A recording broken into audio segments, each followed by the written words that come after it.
start this puppy up. This is Carl, the RacerRed channel. This is the Ridecast where I talk to people and we're riding motorcycles. Right now we're riding dual sport with a legendary short track rider, dirt track rider, and a beta motorcycle shop owner located here in Emmett, Idaho. So it's Johnny Murphree. He's an awesome rider, cool dude, and he's doing the shop right. There's a feeling that you get when you go into a shop and people are actually motorcycle riders in there. You can definitely tell a difference. You go into one shop and it's just car dealership, and then the other is a bunch of motorcycle enthusiasts, and there's no more enthusiasts than you. So it's pretty awesome what you're doing. Thanks, bud. I'm definitely stoked to be on your be doing this with you, but also recognizing the challenges that are going to come with me having to have a conversation and ride my motorcycle. Yeah. I've seen you do this. I've seen you do this quite a bit, Carl. Just even on your regular videos, and it's like, wow, man, that takes a special talent. So we'll find out. We'll find out how we can how this actually goes. Yeah, for sure. On a lot of my rides, I get to a hard section, and you'll just notice that all you hear is breathing, and like maybe I'll say one word here and there, and then I'll just hit another rock, and I'll start trying to say it. I don't make sense at all once terrain gets hard. It's pretty bad. Oh, that's cool. Well, a buddy of mine asked me this morning. I was talking to him about what we're going to do today, and I said, I guess it's just a matter of the technology getting small enough and good enough, far enough along that you can do this, because this is really special. This is really cool. I'm grateful to be a part of your deal, and hopefully your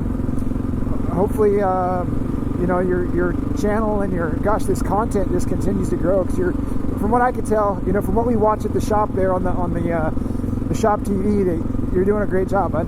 Thanks, man. Appreciate it. So I always start with the question, what was your first dirt bike or motorcycle in general? Oh, well, I had a YZ60, the old air-cooled YZ60. Heck yeah, man. And that was my trail bike slash flat track TT race bike. That's all. We just rode what we had, but it only took about 6 months for my dad to kind of say get the bug, but get excited about it. Yeah. And then I had another YZ60, a race bike version, a flat track version that we put smooth tires on, and then I was a Yamaha guy for about the first I'd say 15 years of my life. Nice. Was that were you going to the Browns shop at that time? Were you going in? Oh, okay. That's why you were a Yamaha guy, probably. Yep. Well, there was a Honda shop in Paso Robles, and then there was a Yamaha shop, and the guy at the Yamaha that owned the Yamaha shop was a past flat track, high-end competitor, and in the whole family, he just took people racing, and I think he probably single-handedly got more people into motorcycle racing or riding than anybody I know, and that was kind of my upbringing, was watching Joey Brown take people riding, loan them bikes, get them into the sport, give them something to ride if they didn't have something to ride, and then get them hooked and get their life straightened out to where they could afford bikes or whatever, and then make a customer or a friend for life. And that's kind of what we watched happening growing up. So yeah, that was my deal, man. That's awesome that you mentioned Joey Brown, because I didn't realize you were around him that much during that time, and I've heard a lot about him. My dad always talks about him.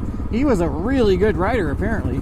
Yeah, Joey, I think typical deal in the era, right? Like he was coming through the ranks as running the family business, working, doing the deal, and would still go down to Ascot and a lot of the West Coast bigger races and take the guy's lunch money and literally win big races on bone stock Yamahas. I mean, whatever it took. The story I hear, and everything gets exaggerated along the way, but he qualified for the front row of the National at Houston Astrodome on a stock DT1 or whatever, some crazy thing with it. The guy was a really, really good rider, knew how to get the job done at the races, and never rode anything other than just what came off the showroom floor at the Yamaha shop. They were the oldest, I believe, the first Yamaha shop, first Yamaha dealership in California, or one of the very first. So yeah, Yeah, I always hear stories. My dad tells those stories, and apparently he had first-hand experience with Joey taking like a trail bike that was like slow as crap and taking it out and winning races with it. So it's awesome to hear stuff like that. Yeah, and that continued on. You know, I mean, Joey's grandson is now about to enter the ranks in the flat track world. He's like 14 or 15 and a heck of a good rider. That's Ronnie's son, but you know, Joey's son, same kind of a thing. That's how I grew up watching Ronnie Brown.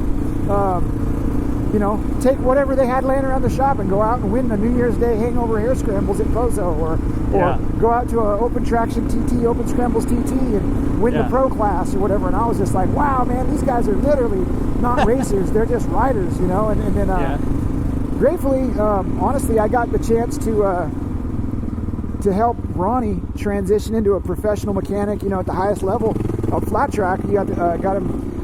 I guess one year he worked out of my garage in Illinois there, and then the next year Suzuki started a factory team, and they hired Ronnie up, and you know, there he went. Now, and then now he basically runs his own performance shop out of the stuff that he started, you know, basically in the shop there at Brown's, and carried it through. So yeah, anyway, pretty deep heritage there with the Browns, and still really good friends with David and Ronnie and Daniel, the brothers that are, you know, still alive, and yeah, that's a big part of my love in motorcycles and my desire to have a bike shop that you know, anybody around there could probably throw a helmet on and get around a track or a trail pretty darn good, you know.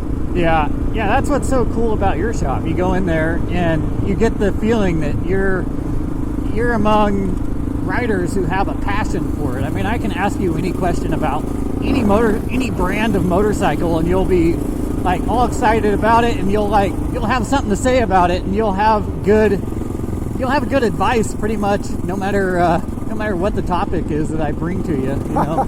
Well, thanks, Carl. You know what else? I mean, you know what that comes from is just lots of years of screwing parts up and snapping bolts off, right? So hey, something I forgot to mention earlier, but everything that we're riding on here is liable to be totally frozen and icy slick or sippy hole mud. So I'm just trying to remember to pay attention, because you know, this 600 can handle a lot of stuff, but I'm not sure how well I'm going to do laying on the ground today.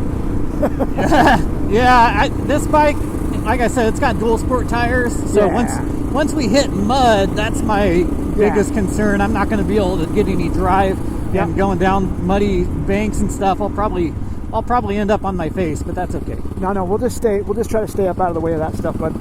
So hey, this is my dream shop right here. One day when I convince the Sanders to sell me this little building to start with, and then I want that one, and then we'll move, you know, eventually once we start selling Polaris side-by-sides, you know, we'll move over into these two. You just have all these shops right here. Oh yeah. This will be the gift store right here, you know. Yeah, I like it. I'll have to rent a little section from you for like RacerRed merch. You know? Oh shoot, yeah. Hey, you know, no problem. But you're never going to be there, because we're always going to be riding. If we're right here, we're not going to be at the shop. Exactly. You're hard to pay attention to business on that one. Man, so I was in South Dakota this last summer, and I was at this table talking to all these guys, and somehow Dirt Track came up, and there's a dirt tracker there that was like really, you know, he was just really into racing dirt track, and I kind of casually mentioned that I had ridden with you a handful of times and stuff, and we were kind of friends, and he's like, no way, you ride with Johnny Murphree? And so you're a well-known name. Like, who was it? I don't know his name. I can't remember his name. Okay. But yeah, it was in the Dakota 600 group. He was one of the guys that was taking a tour and stuff, but that looked epic. Yeah, he was all excited that I had ridden with you and stuff. So. Right on. Yeah, you're a well-known name in the flat track world and stuff, so it's pretty funny when I bring that up. I got to tell you, like I had somebody start talking about that at the shop the other day, and it just kind of weirded me out, because it's not really my my natural resting place of trying to I don't know. Get recognition. It's an uncomfortable spot for me, because I don't like what I did with that when I got there, you know, when I was doing it. It was fine at the time, but it just, as I look back, I think, man, I'm so not really interested in living that life and trying to be collect off of what I've done in the past. I feel like for me it's way more about like what I'm going to do right now in this interaction, which like I said earlier, I'm going to be me falling on my face up, going up this rutted uphill, but I want to be more in the moment, and I think there's something to be said for that. Racers seem to move on and do amazing at anything they get into, or they get stuck in the past and they turn to the bottle, or they get stuck in the party mode, or they it doesn't normally end pretty, or it ends beautifully, and just because you applied yourself to the same level that you applied yourself to the racing part. So I think that's kind of where I'm trying to focus my energy, and not let the ugly or the human nature, which is collecting accolades and patting yourself on the back. Next thing you know, you're pretending you're your own god. What happened? Yeah, for sure. So we'll stay off this side hill thing here. I feel like the ground clearance on these dual sport bikes might not be the best. Yeah, I'm already sliding all over the place. Oh, are you? I'm like, ooh. Sorry, we can pop back down that thing. Oh yeah, you're good. Oh, I'm good so far. Okay. Yeah, this stuff's going to be a little icy probably on top. So anyway, yeah. Thanks, Carl. Thank you for the kind words. And I had to say, like, I'd love to know who that guy was that knew about flat track or whatever, because a lot of times the flat trackers are few and far between, as well as man, I hope I have some good stories with that guy, because there's definitely no lack of good story. Good fun. A lot of fun was had in those days when I was racing for a living, and I guess cutting my teeth or whatever, learning about life on the road. I gotta stop real quick. I got a thing falling off. Oh yeah, okay, I'll stop too. I've got some fog happening. Yeah, my phone mount fell off. I gotta stick it in my pocket. Oh, luckily, dude, it fell right into my lap, so I still have it. That's beautiful. It was a beautiful thing. All right. Well, dude, it's not nearly as cold as I thought, or maybe this gear is holding up.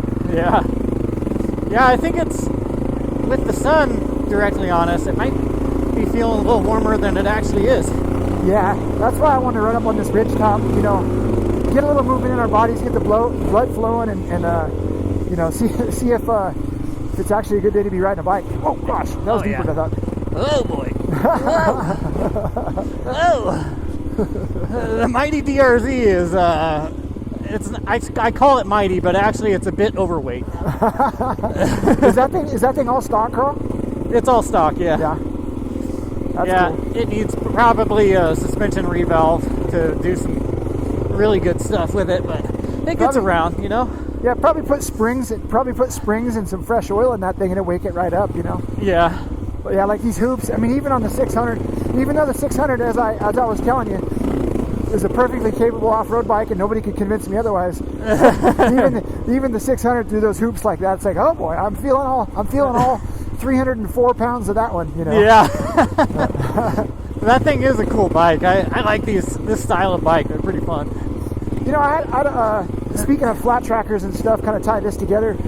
My good buddy Jake Johnson, who was a national champ, I think after I got off the circuit, but he might have won some when I was there. Anyway, he was a top-notch flat track guy. He went to Australia and met up with Mick Kirkness and did some flat tracking down there.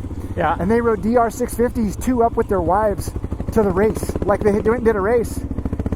They went and did a race, and they rode 2 up on DR650s with their wives. He said it was some of the funnest riding he's ever done through the outback in Australia. I was like, wow, that sounds bitchin'. Dude, hey, that's awesome. Are you stoked? Is this cool? This is awesome. I love it. So if we're going to go up this left side right here, bike will cruise right up. I don't think there's any problems. I did this with my daughter on this bike, so I figured we can do it. Double up. If you can do it double up, I'm sure you can do double up with me. I'm just going to stay to the left, but I think the left side's way easier than that rut or whatever. I don't know. Yeah. All right. I think I should be okay. We'll see. All right, I'm not going to stop and check on you anymore. I know you got it. I have ridden with you before. I understand you got it.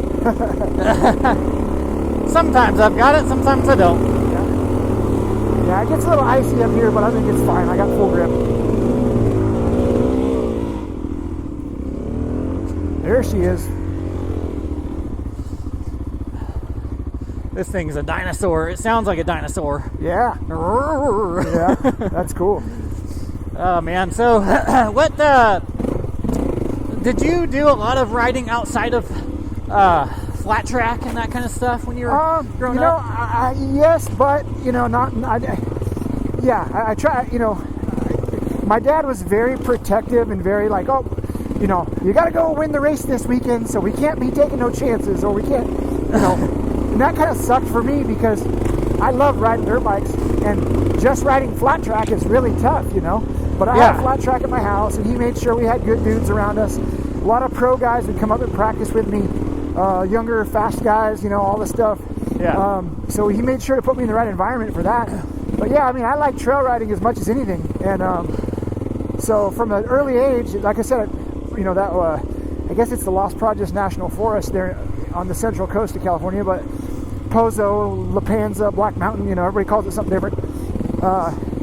Grew up riding trails there, and once that got too easy, we started making our own trails, and then the riverbed there in Paso Robles, which is like the training ground for like Jesse Nelson and Nathan Woods, Turbo Reef, a bunch of fast motocross kids.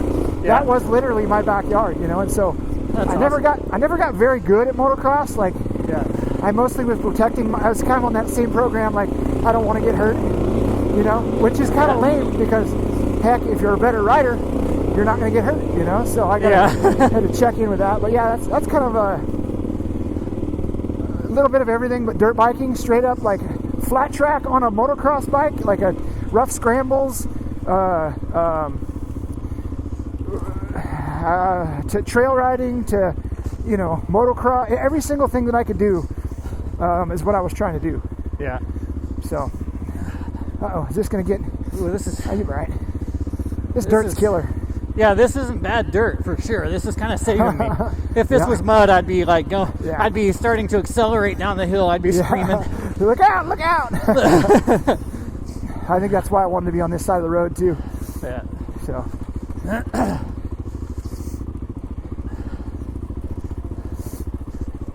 Yeah, dirt bikes, dude. Dirt biking. That's cool. I think I'm still as in love with dirt bikes right now as I was the day I rode one. Yeah. The first day I rode one, and I think there's a price to pay for that. There's some pain. There's some you lose a lot of opportunities. Yeah. I remember one of the hottest girls ever, like the cutest girls I think I ever almost dated in high school. I got a date with her finally. She came over to pick me up, and a bunch of guys had come to town that were good riders and were like, ready to go the next day. And she's like, "Hey, are we going out?" I'm like, "I gotta stay home and get my bike ready." She's like, "What?" And I'm like, "Sorry, the boys came to town. I gotta get my bike ready." And she was like completely like nobody'd ever done that before to her. She was pissed. And I just remember like, well, I'm not into like, I wasn't looking at relationships or companionship and from a female. I was I want to ride my dirt bike. Yeah, dude, it sounds like you were really serious at that time even. Yeah, absolutely. So where did you race? I mean, I know that you were in California. Did they hold races all over the place, or was it pretty much in the same area that they had most of the races? So, I was in the era of flat track was everywhere and totally bitching in the up till the 80s or whatever. Yeah. And then it was dying every minute after I got there is what it feels like. So I rode the last ever San Jose mile. I rode the last ever, like almost every track that's canceled. I was at the last ever Ascot. Like I was around for all those tracks closing. Yeah. And that's a super big bummer for a kid. But like Carlsbad, same way, and the list goes on of all the cool California tracks that I got to race at. They were gone immediately. But there was a cool series. It was called R&D, like Research and Development, R&D Enterprises. And they ran races at Paso Robles Fairgrounds, Monterey Fairgrounds, Hollister Fairgrounds, Los Banos. I can't remember where they went over the years, but when I was growing up, we raced about 30 or 40 times a year between there. Bakersfield had a club that put on a flat track. And then, of course, the big Lodi Cycle Bowl, if we wanted to drive 4 hours, the Lodi Cycle Bowl was a big one. And that groomed a lot of pros. The Northern California guys all kind of came from Lodi. And that was whenever I was ready, whenever my dad felt like I was ready and up to speed, we'd go up there and race whatever class it was that I was in or whatever. We'd have to race all the fastest guys in the country. That's awesome. Okay. So yeah, that was definitely the pinnacle of the sport was the Lodi. But those guys at Lodi could only ride Lodi. You know, most of them couldn't ride any other thing, and that kind of transferred over to our pro careers when all those kids got up and started having to ride bumpy tracks or had to ride cushion tracks. They couldn't ride it because all they ever did was ride Lodi. Whereas they just they got laser focused on that one kind of track, and they couldn't adapt very well. Yeah, exactly. And my dad was like, you know, not doing that for sure. He'd bring in like 2 truckloads of DG and spread it over my short track and pack it in and make it rock hard, or rip it up and make it deep and not water it and all this, just till I'd be riding different stuff, you know. And that's, to me, that's like, you know, he was preparing me to be more competitive through the years, but also, you know, at a young age, I was over it. I was kind of burnt out, you know. I mean, this is something we could talk about more later, but dude, by the time I was like, I don't know, 11, 12, 13, going to the amateur nationals every year, winning and being expected to win, you know, I was over it. I was like, I told him early on, like, Dad, just sell all this stuff and buy me a dirt bike. I'll go trail riding with my buddies. Like, I'm over it. And he was like, what do you mean? You got the best stuff. You know, you got all this. I was like, I don't even care, bud. Like, I'm not feeling it, you know. I don't know. I mean, now looking back, I don't have any desire to race. I don't have any competitiveness in me, but I like motorcycles more than I ever have. And I got to tell you, there's something about racing and competitiveness, that pushing to that next level, that steals the fun for me. But also at the same time, you know, if I can do it healthily, if I can figure out how to manage it more healthily, it's what makes it cool, right? Like going into a corner hard enough where your front end pushes and the only way to gather it back up is to get back on the gas. That's cool, you know? But to have to do that week in and week out and have some expectations put on you, I mean, I was just burnt out at a young age, and it took me a lot of big crashes and a lot of sitting around with plaster or, you know, external fixators on your legs or whatever else to realize, like, I actually like motorcycles. I love this. I want to keep doing it. And if racing flat track is how I'm going to get that done, I'm going to race flat track. But I'm sure as heck, if I had any money at the end of the year, if I had any money at October when the season got over, I went straight down to the dirt bike shop and brought a brand new YZ250 or whatever, you know what I mean? I was going to get a new dirt bike and I was going to ride the snot out of that thing every single time I had a chance until I had to go back to work or until the next season started. Yeah, I think a lot of people get that way. I know that one of our local racers that we used to hang out with, his name is Chris Rourke. I had some conversations with him. Well, I didn't really. It was more like my older brother because he was kind of similar in age to Sean. Sean, yep. Yeah. And Chris, I often heard him talking about quitting racing. He's like, you know, for him it was just a natural talent, and he didn't really enjoy it. He didn't like practicing. He didn't like racing that much. He was like, man, I do like riding, but after a while I just want to go fishing or something. I don't really, you know, he was just burnt out. Yep. And he ended up getting in the freestyle motocross, and he was successful for a couple of years doing that. I don't know whatever came of him after that, but yeah, I definitely recognize the name. So he was a Boise area guy.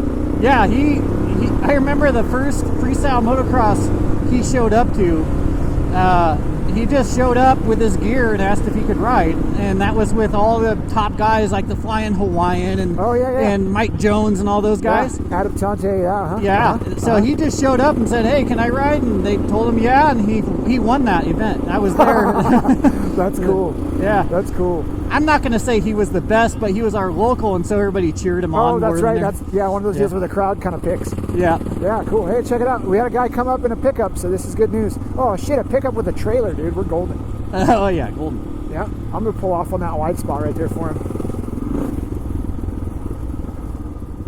Whoa, it's a little icy. Whoa, it's a. Those ridges weren't moving. Yeah, that's, you know, Tyler Behrman was a Pastor Robles kid or whatever. You know, I actually grew up, his dad was a flat tracker. His older brother, I think I went to school with, Tyler, we watched him grow up from a young age, man, and he was like racing motocross and supercross and getting pretty good. Well, he's always a good rider. He's always pretty good, but you know, we used to say, hey, Tyler's going to mess around freestyling and mess up his racing career. And I think it was his grandpa, Captain Ron, that told us, actually, if you pay attention to what's going on, he better not screw up racing motocross and screw up his freestyle career, because look at what he's doing. I mean, he's, you know, a Red Bull deal and all the things early on. Had deals just free riding. He was just free riding. What's funny is even Travis Pastrana said that same thing. He said he made more money freestyle motocrossing than he did in supercross. Yeah. That's crazy. Yeah, well, that's the entertainment business. I mean, racing is a big entertainment business, but at what level, you know? Whereas it's not very obvious, or what do you say? It's not very clear. They don't like straight up pay you for the cheers in the audience, you know, at the motocross. Whereas at the freestyle, that's kind of what you're there for, is the show, you know? Yeah. And I don't know, as a racer and a promoter, I used to always battle that, because I knew that the people were there to be fully entertained. They were not there. I mean, they want to. It's most people, especially in my heyday of flat track, they were there for good racing. But the majority, I mean, you got to remember that you're there to entertain the crowd, whatever that takes, you know. So that's a tough one. So anyway, I guess, you know, to circle back to your question previously, Carl, we traveled all over the state of California, went back to the amateur nationals once a year, went back to Illinois. It was in Illinois, Washington State, and then Illinois a few times, and Oklahoma one year. And I won pretty much something every time we went. I won one title or another, you know, sometimes two. Got to race against the best racers in the world at that time. You know, the Haydens. Tommy Hayden was my age. Nicky was 2 years younger, and Raj wasn't even a thing yet. I don't think he was still riding Pee-wees or something, but got to race with those guys. I got to do some really good, you know, learning. You know, built friendships with those guys, learned that you can be dead competitive and still super cool friends with somebody, and not have to worry about, you know, that transferring over on or off the track. And just, so that was really rad. Like, you know, those are, again, the last American, you know, world champion that we've got, old Nicky Hayden. And gosh, man, he was my childhood running mate all the way clear through when we turned expert pro. And, you know, he won a national in 99. It took me till 02, but we were kind of cutting our teeth and doing our things together. In flat track, you know, and close with the family, trained with them, rode with them, you know, practiced with them, all the stuff, hung out with them, went to church with them, you know, the whole deal when we were together. And that was strictly because of traveling and racing. I mean, there's no other way to experience that. It's just, you know, form that bond through competition. Yeah.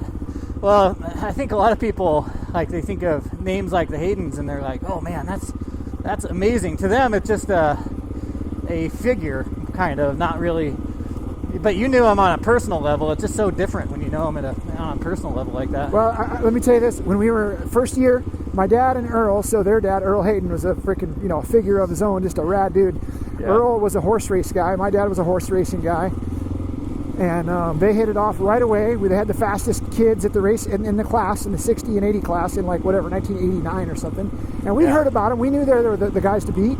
And they, I guess, you know, knew the same thing. I was coming from California and trying to win. And so my dad and Earl struck up a conversation or a friendship, and they were buddies till Earl died, you know, or my dad died. I'm not sure. They probably died. I think Earl died after my dad. Anyway, you know, pretty strong friendship and buddies because of the competition. Oh, big rock! Missed that one. I was gonna. What's better for you, the ice and the mud, or this stuff here? This stuff is probably better. This will stay firm longer. Yeah. I think this stuff's pretty good on the old DRZ. Yeah. The mud is the main thing that gets me with these tires, because it just, when they pack up. That's what I was thinking. If we get into that clay and those things pack up, you're going to be along for the ride, huh? Yeah. Dude, exactly. There's deer everywhere. Have you been seeing all the deer? No, I've been panicking too much. Dude, there's a bunch of deer out there back on the Cycle Park Road. There's a bunch. It's like, wow, man, they're not being chased anymore. So they're like they're out, you know, sunning themselves. Yeah, they're like, all right, we made it another year. We're gonna go have fun. Yeah. Say, real quick story about the Haydens. Amateur Nationals 1989, I believe. Could have been 1990 because we were 2 years together. Their sister Jenny actually was a heck of a racer too in her day. But we were all at this restaurant. It must have been, I think it was Nicky or Tommy's birthday. Went to this restaurant, and Nicky was they had this huge punch bowl, like, you know, like 2 foot across, big old punch bowl for margaritas. And just being the mischievous little turd that he was, Nicky grabbed, oh, here it is, dude. Here's the spot I heard about. Oh yeah. He put this like 4 pieces of straw together and reached around the corner to try to get a sip of the, you know, dip it in the punch bowl. And I just remember, like, what the heck? These kids are crazy, man. It was like, I was only, as a kid, you know, I wasn't really allowed to act like that or whatever, you know. My dad was a hard nose, and then I just remember, like, wow, that kid's crazy. And then, you know, we go through the years and all the fun stuff and recognize their mom was on them. She was a good Catholic lady, and they went to church, you know, every Sunday that they were home, that they could make it. And kind of what we were talking about earlier, just that good foundation, you know, that good foundation of the church and of family. And, you know, I mean, it was tragic to lose him, you know, in that training accident or whatever, riding a bicycle and all that. But I got to tell you, man, that family, golly, they still to this day, man, just a solid group of humans, and take care of people, you know, go way out of their way to do good stuff. The Nicky Hayden Foundation thing that they got there in Owensboro, I mean, it's a really neat deal. Yeah. Yep. I think we might. That's awesome. You doing all right? Oh yeah. I'm fine. I think. Okay. I find if I keep my front tire turned 45 to the left, I go straight. I found some dry dirt over here. Whoa. Rodeo. Okay. I knew there was a spot. In fact, you know, my mechanic buddy Kevin, he knows this area real well, knows the soil content. That guy knows when the dirt's going to be good, when it's not, when it's too much, and the whole deal. And he said, hey, I asked him, I told him kind of what I plan on doing. He said, yeah, I would just watch that one area where the fences kind of come together. And I was like, okay. And I come around the corner, shoot, there it was. He was right. Yeah, that's funny. So, he rides constantly, and he's an awesome rider too. Yeah, that's been a real blessing. You know, he's I think like 12 or 13 years younger than me, but just very analytical and very, you know, Kevin wants to figure out how to do a better job with everything, you know, every time. He's totally doesn't care about the results. He's way more about the journey, or the, you know, how do we get there, and then once he figures it out, he wants to move on to the next thing, which is, you know, it's good and bad. You know, it's tough to get him in a production setting for sure, but it's very cool to have that as a riding buddy, and a guy that, holy smokes, man, when we go ride, we're working on fundamentals and how to ride the bike better all the time. He's really good, and it seems like how you just described him is exactly how he is. I mean, he's really thorough on all that stuff. Yeah, he can build a pretty sweet bike out of nothing. yeah Built some pretty cool ones. So how did you get to Beta? Because you started out with Yamahas and stuff, and how was it talking to people in the industry, and like, how did that whole conversation get started and everything? Like, how did you progress and get I guess hooked up with an actual team, or did you ever race for Beta? No. By the time Beta wasn't even in the U.S. really when I was racing. Okay. So on the Beta side of things, the guy that's the importer, which actually he sold to Italy, so the guy that runs the importership, should I say, had bought the local Yamaha franchise from the Browns, bought it, and started his own shop there in Paso Robles when motorcycle business was epic, you know, when it was an all-time high or whatever. And so I'm going to take a little chance here. Yeah, we're all right. This stuff's all frozen, dude. I think we're dialed. He bought that franchise from Joey Brown and started up a shop and got going. He was also a Polaris dealer, and so that kind of grew with the wine industry out there in Paso Robles on the Central Coast. And so I worked for him the first time because he was also an ATK dealer. I don't know if you remember that goofy brand, but ATK, I remember them. Yeah, ATK was a American company that had Rotax motors, which were Austrian, in their bikes, and those Rotax motors were what we rode in a flat track. Yeah. And so I needed ATK parts, or Rotax parts, and so I went down there, introduced myself, and I think I was a young man, about 14 years old, got out of road tax and went in there and started working for him, doing inventory or whatever, and I helped pay my parts bill, and you know, started a relationship there. And then I'd go racing in the summer. I'd be gone. It's ice, sheet ice there. All right. Go racing in the summer, and then come home and go to work for him again, and kind of just ran that program for a while. And as his shop grew, you know, he employed some pretty bad dudes, some pretty fast dudes. Nathan Woods, you know, multi-time Works Series champion. Nathan was the parts manager there at Powerhouse Yamaha in Paso Robles for quite a while, and we all kind of got to learn the secrets, Ty Davis's secrets, yeah. Or some of them anyway, from Woody, and worked with him as well in the parts department there, so that's kind of how that started, you know, just working at the bike shop, whatever brands he carried. We sold Shindawa. The first year we sold Polaris, Shindawa, Honda power equipment, and I think some other obscure, you know, whatever, those weed eaters and stuff. That's what we dealt. Yeah. And then the following year, you know, he bought a Yamaha shop, and then a little while after that, he bought a Super Center and expanded, and then he had every brand in the business except for Honda. And man alive, we that unfortunately had to come to a crashing halt with the 08, 09, 07, 08, 09, whatever that deal was. And it's gonna be tricky, Carl. Oh. I think we got it. My engine decided to turn off. Oh, hey, check it out. Here's the road. Come on now. What's going on here? My engine's off. There it goes. Oh, cool. I don't know why it wasn't turning over for a second, but whatever. All right. You good? Yeah, I'm rolling. Oh, yeah. Sweet. I'm back to rolling. Yee. Fogging up. I can't stop. Yeah, so I guess, you know, to kind of put a bow on that thing, Carl, when the industry crashed and the motorcycle industry was just kind of taking a huge hit, had been going in the wrong direction for a while, but it finally kind of came to fruition there. Tim closed up the Yamaha shop, you know, lost a bunch of money, kind of the demise of the motorcycle business there for a little while. And I came home from being on the road, and I said, hey, what's the plan? I heard, you know, pretty sad, you know, I heard the story, bike shop closed, you know, what big problems. He's like, I'm going to import betas. And I'm like, dude, you don't know when to quit, you know, you just keep going. I said, well, let me know how I can help out. And he said, can you put a beta in the back of that transporter you're driving around and go set up dealers across the country? And this is before Beta had their own motor. They were still using the KTM motor. Yeah. So like 08, I had like an 08 350 or something. And I was driving around trying to go riding with dirt bike shops and let them know that Beta was a thing. And that was that was early. That was when that was like 2008, you said? Yeah.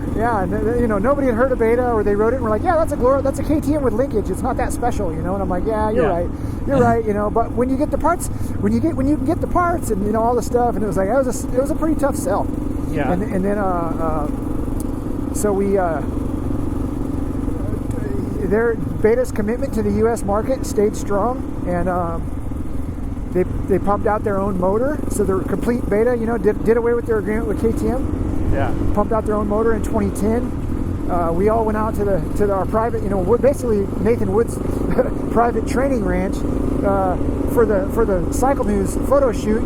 Yeah. And me and my buddy Travis Marks was the guy riding the Beta on the front of Cycle News, the first time Beta ever was on the front of Cycle News. Like, we were all just a bunch of dirt bikers that were like, come on, Tim, let's make it happen. Tim was like, come on, boys, I need your help. And then there we were, you know. That's hilarious. And he's done an amazing job managing the brand. He's had some really good help, but I think he's just a force to be reckoned with. Tim Pilch is a heck of a good businessman, a motorcycle fanatic, a really good mechanic. He's more like technician-y, not machinist, but definitely technician-y type of a guy that, and a really good trials rider. I think that's a lot of where his history was in trials.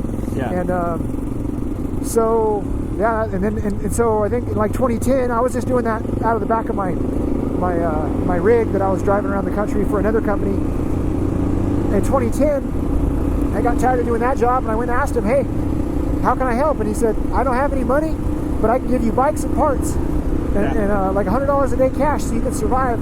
and I was living in my buddy's garage, or out of the back of my buddy's garage in like a studio, saving money to buy a house or whatever was next, and we missed my turn off there. Is that it? Yeah, it's all right. It was like, hey, let's go for it. So the first year and a half of Beta, having their own bike and having an importership and going hard, I worked for him for next to nothing, but I got to ride a lot. I got to take magazine guys riding and try to publicize, try to make the bikes look good, whatever. And it was a battle. The suspension was marginal, but like you've noticed before, like you've said before about the stuff, it's like if you know the limits of the bike, ride to that limit and not beyond. And I think that's the indication of a really good rider, when you're like, oh yeah, I see this G out coming up, or I see this section coming up, I'm going to need to take it easy. Yeah, that's the indication of a really, maybe it's just mature rider, but you're not pushing beyond your limits and then hoping the suspension's going to fix it, or the bike's going to fix it for you. Right. And I think that's where everybody kind of gets goofed up. This XR600 is a perfectly fine bike as long as you don't go, beyond the weight limit or the foot peg, ground clearance limit. Yeah, as long as you don't treat it like it's one of the two strokes, It's not a YZ 125 for crying out loud, and it's XR600, and it does. Yeah, exactly. So, anyway. Well, that's cool, man. Beta, as a whole, it seems like they make changes. Like, they must be small enough still where they make meaningful changes, like, every year. Like, if I see something that kind of bothers me about one of their bikes, it seems like the next year they just fix it. And the bigger brands kind of it seems like the bigger brands go the opposite direction sometimes. Like, well, I think if you look at like a group of riders, right? Let's just say if you and I were riding along and like right there, I'm like, oh, I want to take that dirt road. That was my plan, was to take that dirt road, come across the road tracks, stay off the highway here, but the dirt road had some puddles on it, looked frozen, and I'm like, nah, we'll skip that. Yeah. If there was 60 of us, if there was 40, 50, 60 guys, how long would it take us to change direction? You couldn't do it. And so it's like, oh, yep, we just went. And I think that's the deal, is they're small enough to adjust to change with what's going on, but big enough to also be a viable option or a viable product in the market of, hey, everybody knows everything right now, or this day and age. Everybody knows everything because of the internet. So they hear about something, they see something, they fix it, and most of the stuff that we're finding is like already fixed. It's like, I'll tell them, hey, my 25 had a air filters were cocked sideways, that we caught it PDI or whatever, and they're like, oh yeah, thanks for reporting that to us, we've already caught it. That guy got his hand slapped, that assembly person got their hand slapped, and we're reminded to put the air filters in straight or whatever, you know what I mean? Right. Like, we're able to kind of catch them as they go, and so that's what we find from the dealer standpoint, as well as every warranty claim gets reported to Italy. So once Italy bought, it was called American Beta. Once Italy bought American Beta from Tim, it's called Beta US. It was called Beta USA, and now everything goes through Italy. So every warranty claim paid or filed goes through Italy, and Italy gets to see it. So if it cost them a few thousand or a few hundred or even $20, they feel it. They feel it, Yeah. And that therefore I think is what allows them to recognize, adjust or make changes to the production line or whatever, what's going on, and then move on. Yeah. So that's cool. I don't need to stop here if you don't. No, we're good.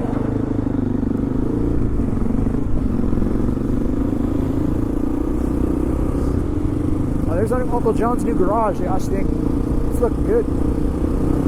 I wish I had a horn. I don't think he's there. His van's he's not coming there. out. No, his van's not there. I think he's gone. Yeah, so was there any, did you ever race with anybody that was just like one of your idols or something? Like, dude. You were just like, whoa, I get to race with him? That's awesome. Oh, dude. My whole childhood, right? Because, growing up, I was going to flat track races and watching Steve Moorhead and Chris Carr and Scott Parker and Terry Poovey. I mean, the guys were factory riders when I got there, and then the sport kind of petered out, and the money wasn't really there, but the guys still were. And so trippiest thing ever. I was always, I think as any young kid, I had like 3 years on a Rotax single cylinder flat track bike by the time I got to the pro ranks. I had 3 years, and so I'd already got it pretty well figured out, or for the most part. And so I go to Daytona the first year, and I'm like, I go out there and qualify good or whatever, and pull up in my heat race, and there's the guys that I grew up watching on TV, and I'm like, like, that's a trip. And I got the chance to race with them, I got the chance to beat them, I got the chance to learn from them, I got my butt kicked by them. It was heck yeah, man. Like my whole first few years, my whole racing career, my whole pro career, really, I was racing with Chris Carr, and Chris Carr sponsored me as a young kid and gave me a set of leathers, and always made sure that I had good grades in school. Like, Chris was a really, really good influence and a good ambassador of the sport for me when I was a young kid. And then I turned pro, and that's the guy that was winning everything, and so that was pretty tough, and it was really cool. I finished second to him twice in the championship, and he was the gnarliest competitor, Carl. That guy, running second in the championship to him, I think we want to turn here.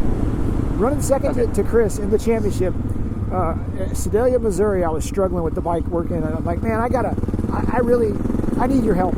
Like, I got to get some help. I can't get this bike to turn, what do you think? And he's like, I can't talk to you about your setup. That doesn't, you ride a different motorcycle than me. He said, but what I would advise you is to make it to every American Super Camp that happens between now and next season.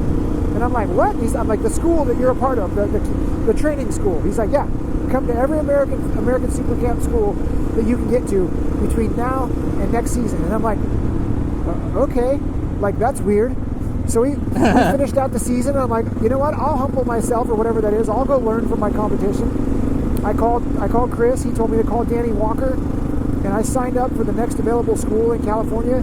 And I went to every school, and of course I worked my butt off, and I learned, and I don't even know. I think I paid for my first one, and then they were like, hey, do you want to come be a guest instructor? And so at that time, Danny had the number 1 and number 2 flat trackers on the circuit guest instructing at his schools.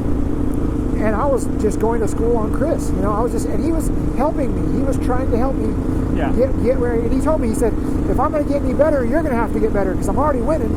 Yeah. He's like, I'm already winning, so if I'm going to get any better, you need to get better. And I was like, wow, that's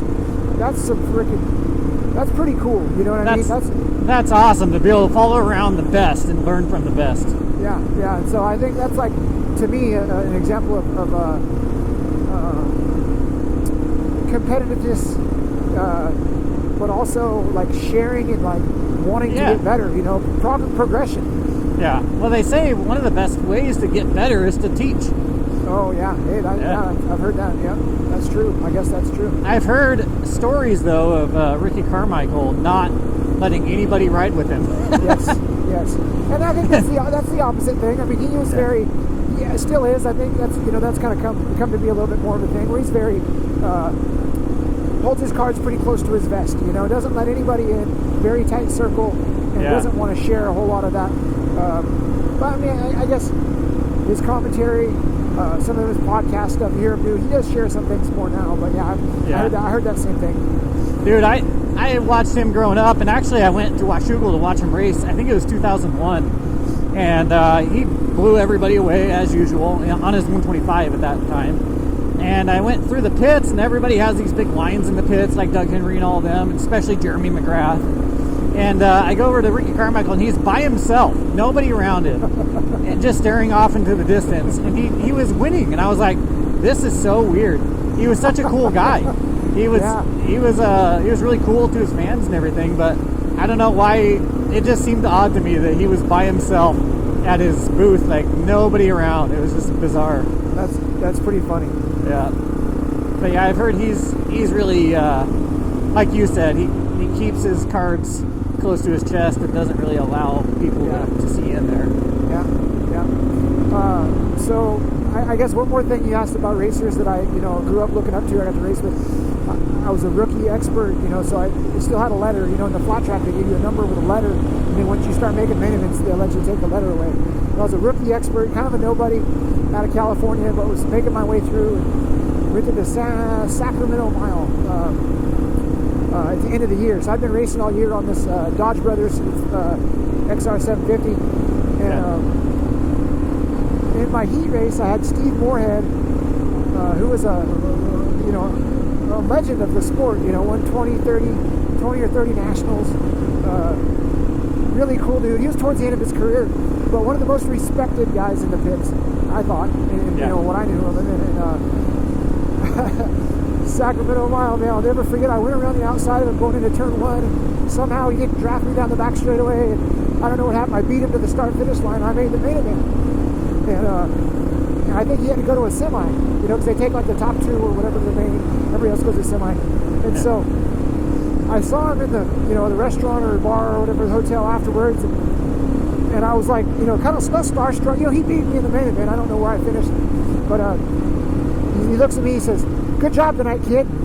And I was like, so honored. I'm just like, getting all starstruck, like, "Oh, thank you, Mr. Moorhead." And he says, "You want to impress me? Do it all year." And he turned around and walked away, and I was like, "Oh," like, trying to be respectful. Like, you got it. I was like, "You got it, man. You got it. I will. Okay." Wanted it, but he wanted to give a little credit, a little, accolades, but also want to keep me in my place. Get down there where you belong, rookie. That's awesome. It's pretty cool.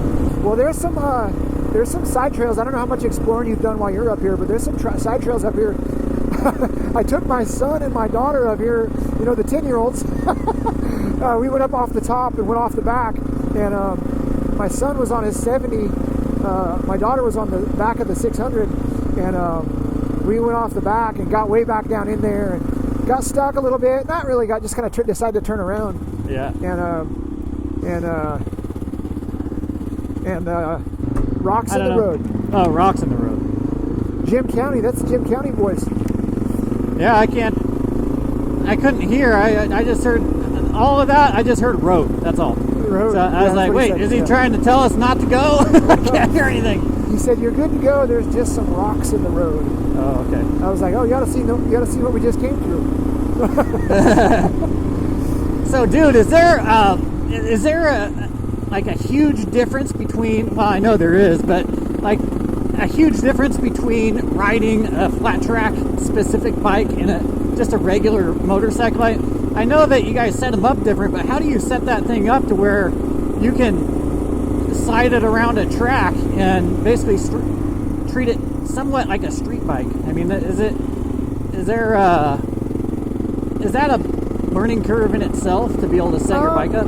We all kind of start out as kids. You start out on the converted motocross bike, right? So you lower the front end a little bit more than the rear. That gives you a little bit more swing arm angle. Yeah, it changes the geometry of the bike, steepens the front end up, and then it kind of more pivots around the front, right? So you start steering it with the rear more, and then you put smooth tires on it, and you do a little bit more like, kids nowadays call it drifting, but you're steering with the rear. Yeah. And then the goal is, at a certain point, to get the wheels back in line and drive straight and don't slide too much. But that's more about productivity and going forward, and a flat track, as you've seen, a lot of times you turn with the gas. Yeah. Big broad slide, and you're throwing a big rooster tail, and so it all kind of starts out on the converted dirt bike, the converted motocross bike, which is now what they're racing in the 450 series. I don't know if you're paying any attention to that, but that's a little bit strange, and they're making those things work pretty good. But then once you get off the converted motocross bike, you get on the purpose-built flat tracker, and that's a whole nother beast. That motorcycle's made to do nothing but go left around corners on smooth dirt with smooth tires, and it's a little bit, it's totally different. Those are like the Harley looking things normally, right? Yeah, exactly. I've got a Rotax, a C&J frame Rotax in my shop there. That's like, one of my old race bikes, and then I got an XR750 in there that the Harley shop I rode for, dropped off last year. And so I got a couple flat trackers at the shop, and people look at them and they're like, "What is this thing?" And I'm like, "Well, it's an antiquated piece of garbage for anything except for going around a flat, horse track or car track." And then it's highly precise piece of equipment. Yeah. That's a machinist's. It's a full-on machine shop exercise, and custom built to every facet of the sport. It's like every single thing on it's custom made. And so they're really highly specialized, and they really don't do anything good except for go left. And then they got big heavy crankshafts. That's another thing. I think I had the opportunity to talk to Dick Mann one time. The coolest, in my opinion, one of the coolest all-around motorcyclists that ever lived. National flat track champion, national road race winner, national motocross. And he was one of the first guys who brought motocross to the U.S. Anyway, Dick Mann told me flat track's all about flywheel weight. Pretty much getting a motorcycle around a corner with smooth tires on smooth dirt is all about crankshaft weight. So you can, if you're struggling, just add more crankshaft weight. And we've since come to find out if you want to win a drag race, you can't have a big heavy crankshaft. But if you want to get it to hook up and turn and go around a corner, the crank's where it's at. And that's why this big old pig that I'm riding today, it's like this thing's perfect for me because I've been riding big heavy crankshaft motorcycles my whole life. I rode a Rotax 600 until they outlawed them or whatever. So anyway, man, that's crazy. But you can go that fast around a track on a bike that looks like that, and it's designed for that. But looking at it, I'm like, oh man, that looks dangerous. Oh yeah. Well, dude, I'll tell you a quick story. I told my rookie year I was riding for the Dodge brothers, which those guys had XR 750s. Put just about everybody in the sport of flat track on an XR 750 at some point to give them a chance, to give them a shot. And they did my rookie year. Tony Dodge built me an amazing, beautiful XR 750. And he's like, here you go, check it out. He was so excited, and I jumped on that thing and took it down the alley behind Dodge Brothers Automotive there in Chatsworth or whatever. And I was appalled. I was just like, how? This is a rattle trap. It made no power. I rolled the gas on. It made no power. The brakes I couldn't find the brake pedal. I couldn't shift it. It was all over. And I rolled the gas up. And this thing's a turn. And then all of a sudden came on the power, like the cams, I guess, came on the power curve. And it vibrated and took off. And I'm like, this thing's a piece of, like, what the crap? And I came back and I was like, well, this is going to be interesting. Oh man, how long does it take you to learn that platform? Honestly, bud, the instant I put it on a circle track, the instant you get it on a circle track. So I went to Daytona that year. I had my 600 for the short track, but they had some half miles down there, kind of warm-up races, and I never rode one of those things in my life. And went out there, and immediately you run into the corner, and you realize, all you got to do is get back on the gas. Like if you got in there too hot, all you got to do is pick the gas back up, and it goes around the corner. So off throttle, because of that crankshaft, because of the weight of that crank, off throttle, it's like it's not it's not agreeing with you. You touch the throttle, just pick it back up like a high idle, and the wheels kind of snap in line, and there it goes off, around the corner you go. So it took really just one time getting on it, and then I didn't start making main events till the end of that year. I struggled making nationals. I think my first national I made on that was like the Springfield Mile in September. I raced all summer and sucked, and sucked. So when you're like in the industry and you're racing as a racer, do you attribute like a lot of the successes to just your personality and being able to work with people? Because I know that's a big part of, like, right now, owning a shop and everything. You got to be able to work with people. I've noticed that a lot of the racers tend to be a little bit, I don't know, their competitive nature just makes them like kind of mean. You know what I mean? I'd have to say, I always had that. Say personability, but my dad was that way. I come by it honest. My dad was they was used car salesman. My dad was a used horse salesman. So he was a horse trader, and so he had the gift of gab, and he also very much a people person, and so I kind of learned it from him. But I also I find it in my heart now. I got to tell you. I feel very much like I'm an encourager, like naturally. I think I got God gifted, like I have a need or a desire to encourage other people.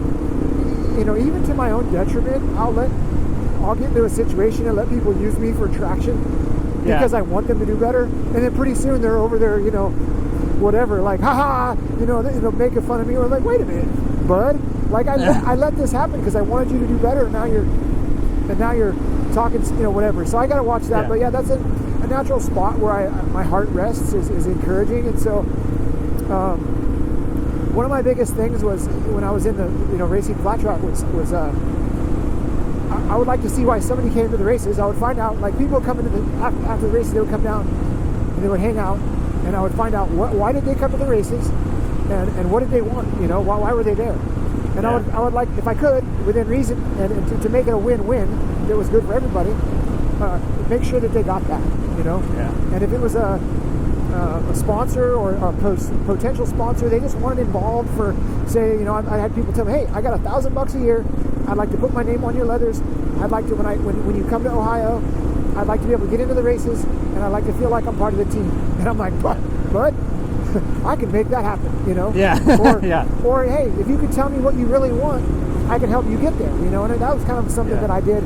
And say, like I said, to my own detriment, you know, it definitely wasn't always beneficial. I ran that too far sometimes with the ladies and with the, you know, with the social scene. You know, I got a little carried away, but that's definitely something that I definitely I think I've kept that around. I've kept it on board, and I think that's still a thing. Man, gratitude goes a long ways, doesn't it? What was that? Gratitude goes a long ways, doesn't it? Yeah, I thought you were talking about something about granite. Oh no! We're gonna go up. We're gonna visit a special piece of property right now.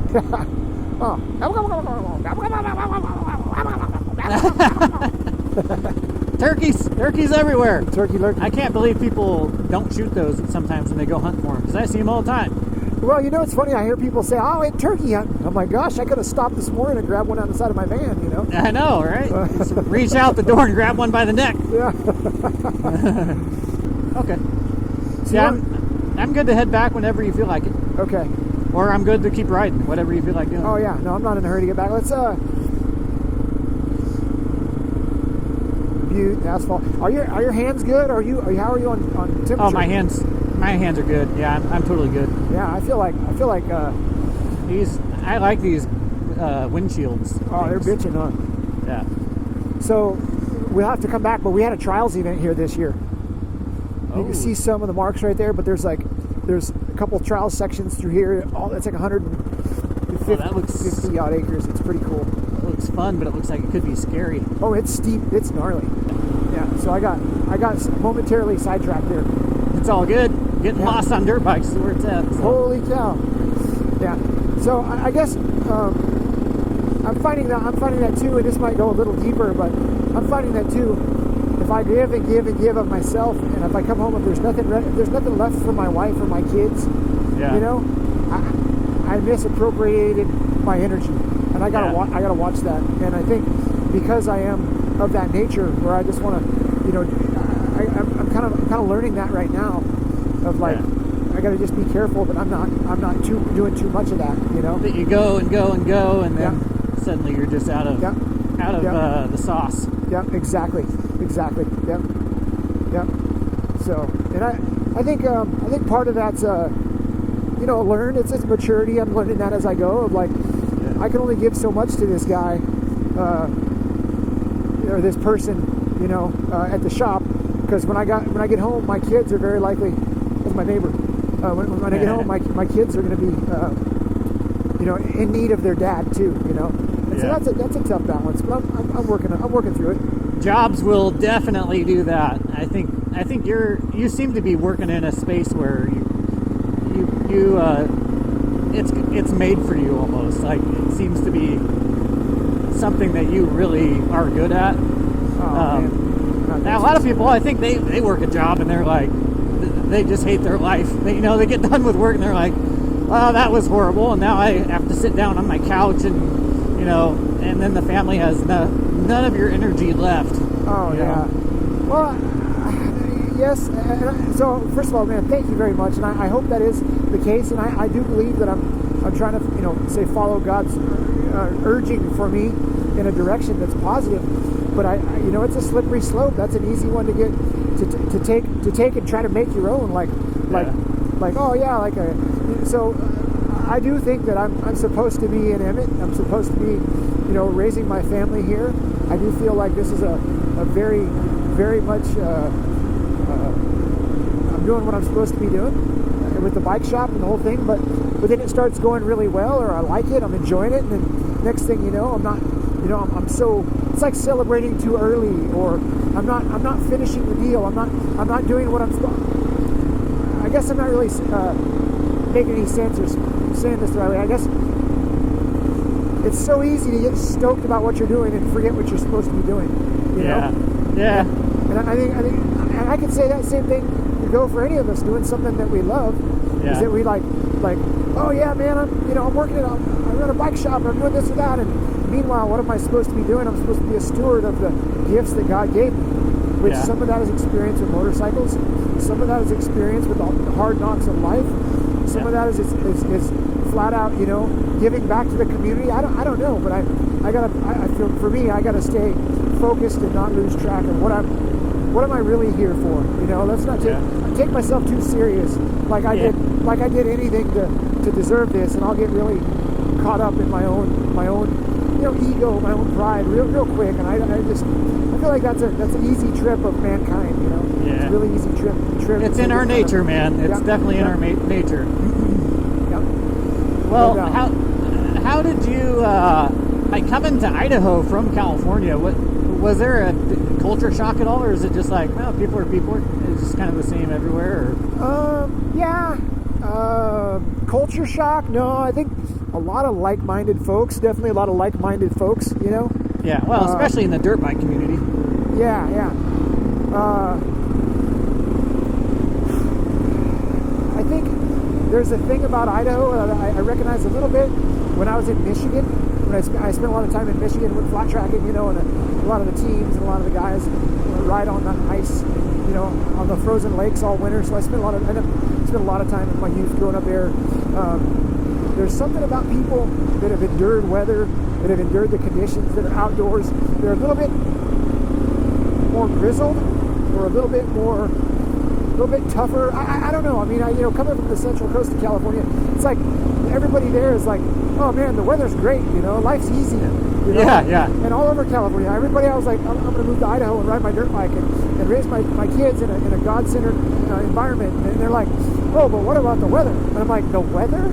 That's your excuse for not doing something cool? Is the weather? Like, you got to be tougher than that, bro. Come on, And you got to just get it done.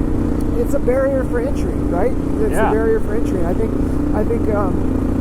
as I get to know more of those folks better, the more I find, just really good people that are here for the same general reason. Even if they don't ride dirt bikes, that are here for the same purpose of freedom,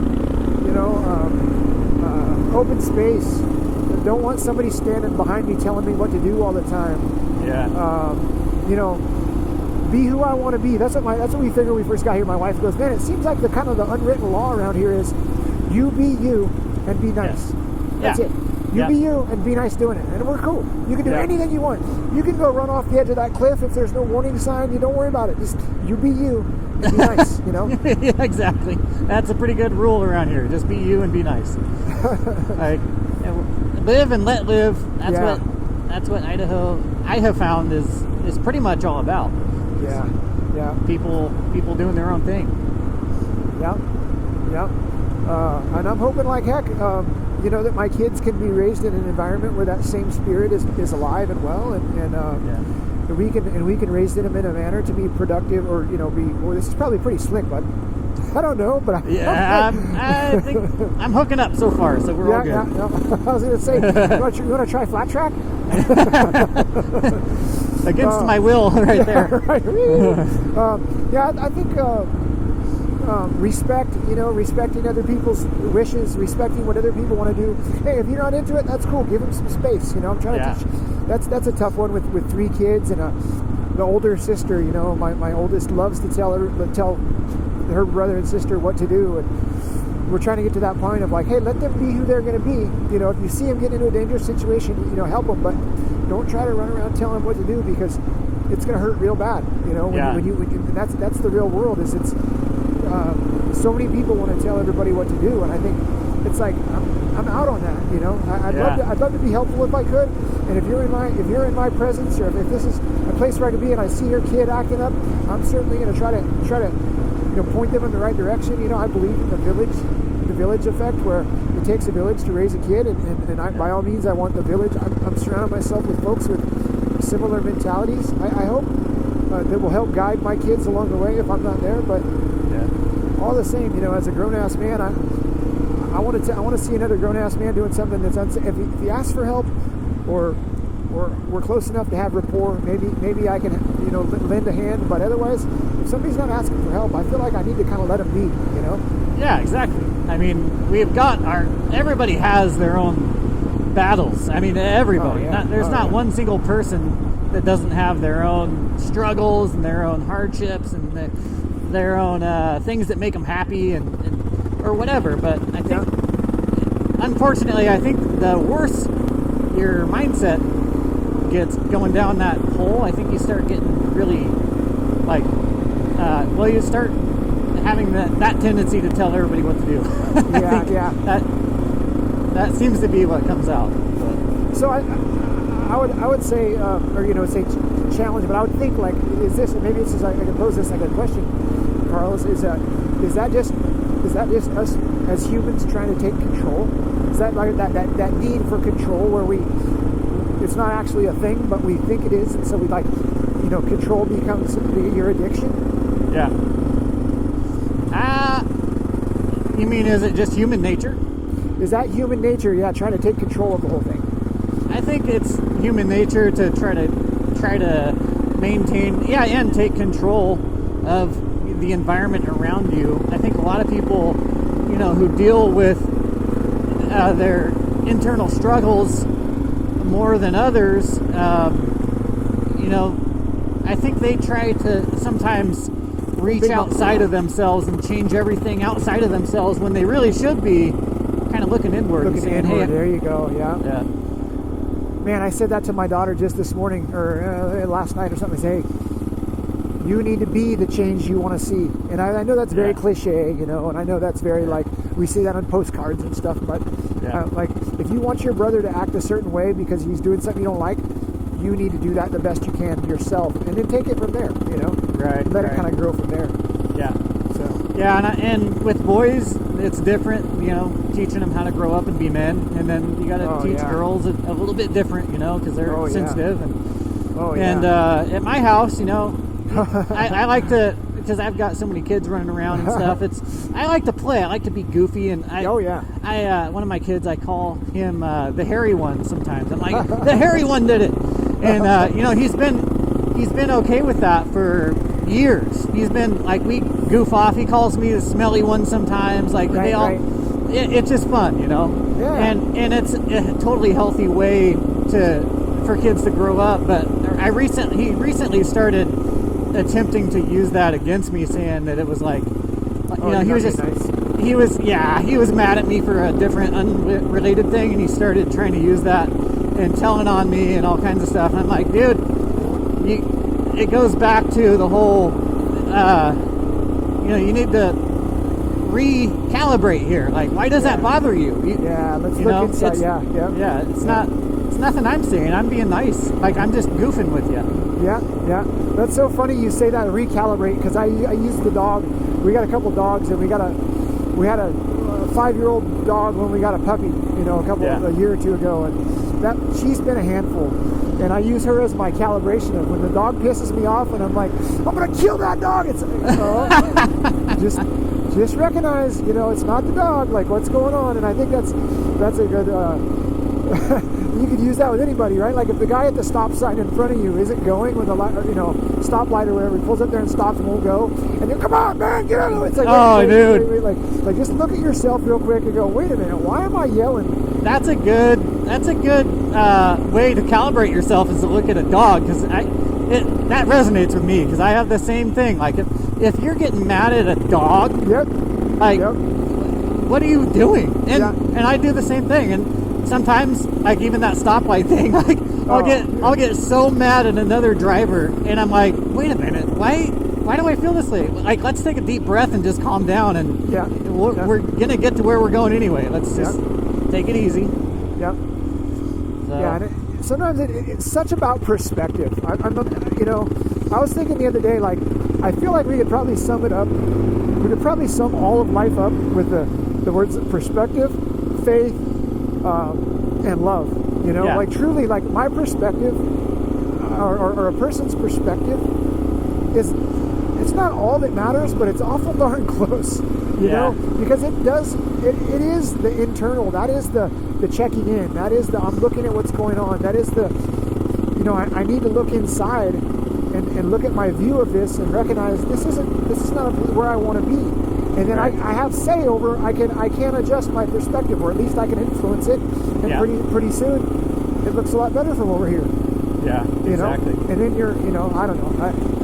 Well, and I think a lot of that is being nice to yourself, not just to other people. Like, go easy on yourself. I think a lot of people are just so secretly hard on themselves, and it's like they just play all these different scenarios in their minds over and over. Oh, did this guy take advantage of me? Why did I let him do that? Why did I let him say that? And they go through all these arguments, and it's like torturing themselves 24/7. And then it comes out against other people. Whereas if you just look at yourself and you're like, hey, it's okay. Like, I was just a human in that moment. It's fine. It's not a big deal. So true. That's wild. You're that's really cool for you to hear you say that, and then to think like it's such a broad stroke. You just wiped such a broad stroke over like mankind, but that's like that's it. That's like so much of it right there, and we could all just recalibrate. Exactly. Recognize you want to kick the dog and recalibrate. Yeah, and we all have our things that help us do that. Riding motorcycles, to circle back around, that's a big way I recalibrate. Oh yeah. And another one for me is hitting the gym. I got to go to the gym too. Oh, there you go. Yeah. But it's different for everybody. Somebody else might be reading a book or something. Yeah, no, I think you're right. I think the motorcycle thing might be scary to some folks, right? But, yeah, exactly. But that's scary. You know what? Hey, I'm going to tell you right now. Looking inside, if you haven't done it much, or if you're not in the practice of it, or if you've been through some stuff, like looking inside and seeing what's going on in your heart, that's scary. That can be really scary. If you don't, definitely. I mean, if you're not in the habit, golly, who knows what's in there? And I think that's about being truthful and being honest. Like this is where I'm at. This is where I'm at with this, and I'm not doing good. I'm not doing good. Yeah, exactly. Yeah, and I think all of us have been in varying degrees of disorder like that. This is gonna turn bad. So that left right there, somebody's been doing on their side by sides, but that goes up. You can take that up. Have you ever played with any of this? No, not from this side. I see that's the butte, right? Yeah. So that goes all the way up. That's the gut. When you turn up right there, it goes up that draw. Yeah. This goes up this road right here, goes around the back. You can kind of work your way to the top that way. This also goes out, kind of just peels out to the left and goes out over and looks over the valley over there. Okay. Cool trail ride. And I took my son up that, on his 70. He cried a lot. It's rocky, but I don't figure we'll mess around anymore. We're kind of time-wise, and like, I don't know, it's just going to get icy. And it's looking a little bit that way. Dude, fully hooked up though. It's not slick at all. Yeah, I bet I could turn this puppy right around with these slicks. Oh yeah. Yeah.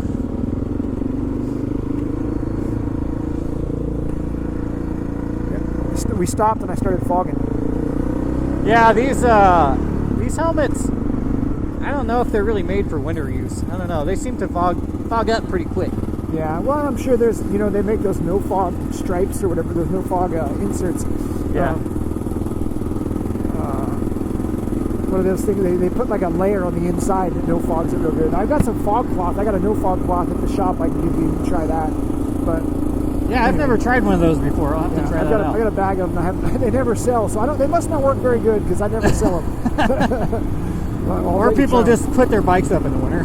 Yeah, exactly.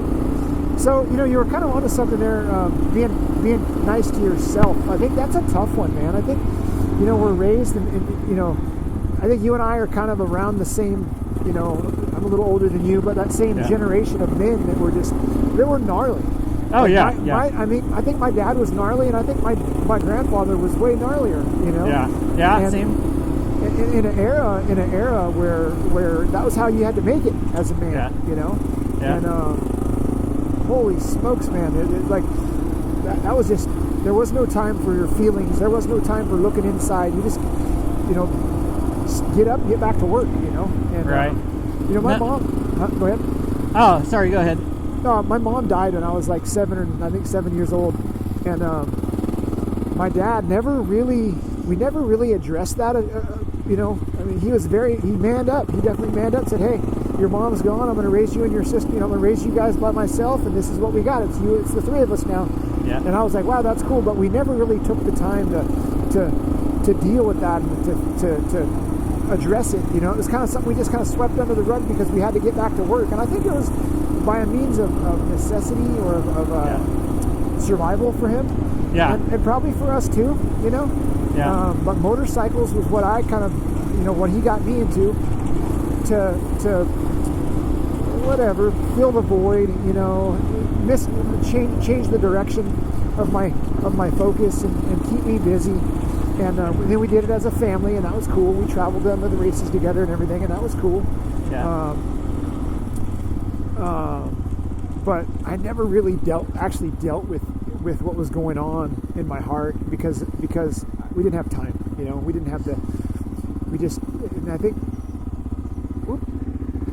So I guess at a certain point, it's been a pretty long journey for myself with kids and the whole deal, trying to figure out like how is it? What's the appropriate amount of introspection? What's the appropriate amount of compassion to have for yourself and for others?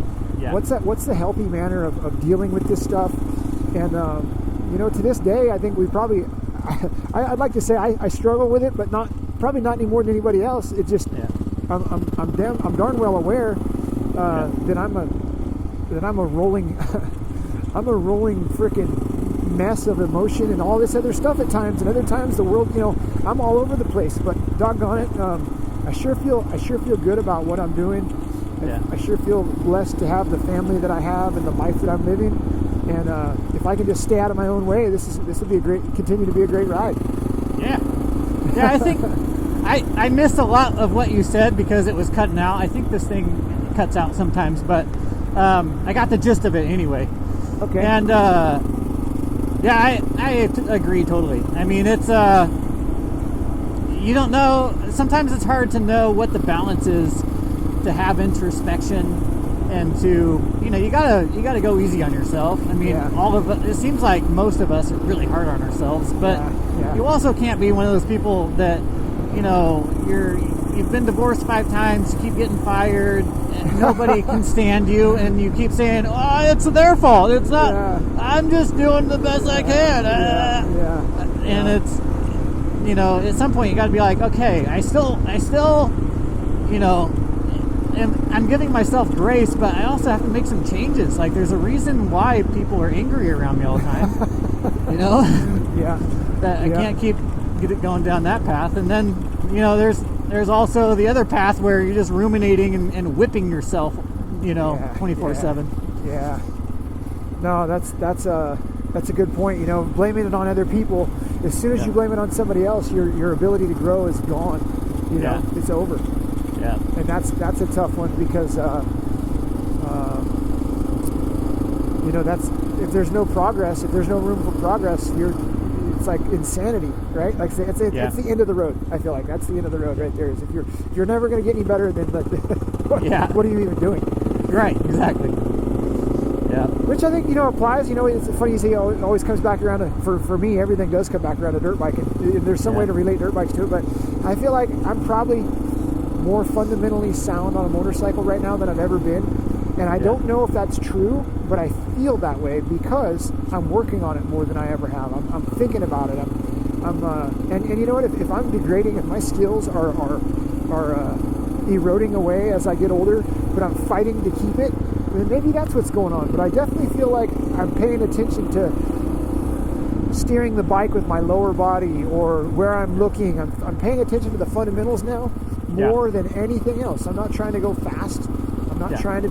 I'm definitely trying to get away from winning any races or being better than anybody else. You know, a lot of that ego-driven stuff. I mean, it's a very ego-driven sport. You know, and it's tough to. Especially stand on the other side of the counter and recognize when somebody comes in and they're just trying to get me to stroke their ego and sell them parts or sell them a bike, and it's like, man, can I talk to you about what's really going on here? Or can I help you with this? It's like, do I have your permission to share something with you? You know, it's like sometimes it's a little touch and go, but then sometimes it's like, hey, you know what? If this guy doesn't get what he wants here, he's just going to go somewhere else. I better just, you know, take care of it the way it needs to be taken care of and go on, you know. And that's what sucks about customer service. You know, they always tell you the customer's always right, but you know, sometimes the customer's wrong. No, that's a problem, bud. I think you're exactly right there, because that's not using yourself for traction. The customer's always right. Just lay down, let him use you for traction, and pull out his $100 bills. It's like, but what if it's not right? Exactly. What if what he's saying is wrong? You know, we were talking about that a little bit earlier before we got geared up. You know, like, guy comes in and wants to buy a certain model of bike, and if everything he's telling me doesn't coincide with that, I gotta, like, you know, maybe we need to go ride one of these bikes and figure this out. You know, maybe there's something else. Yeah.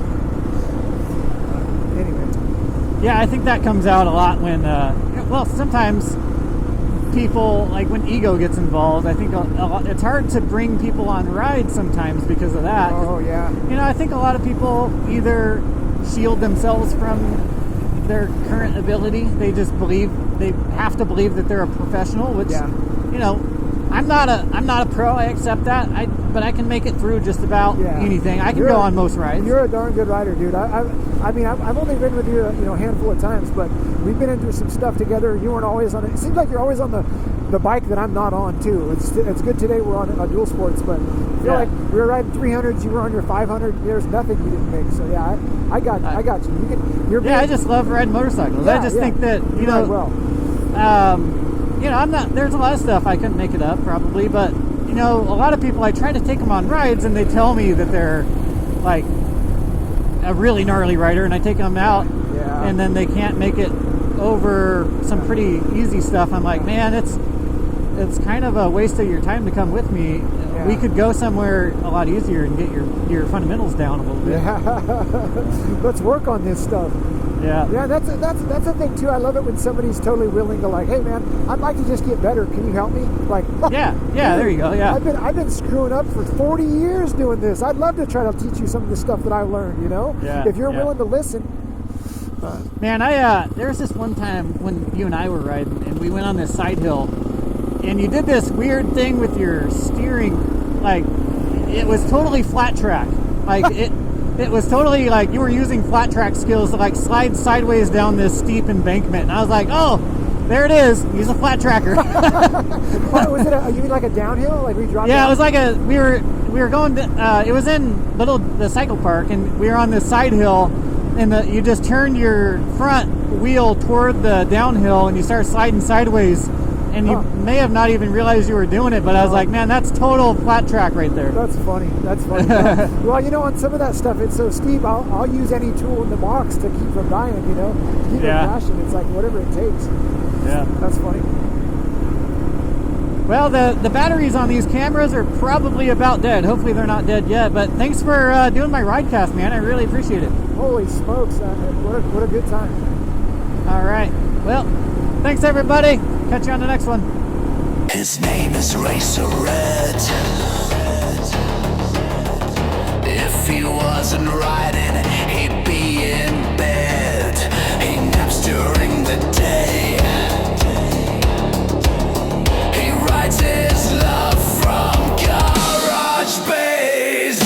Oh, he rides all night, full throttle all the time. Oh, he was born to ride. RacerRed. Like, comment, and subscribe.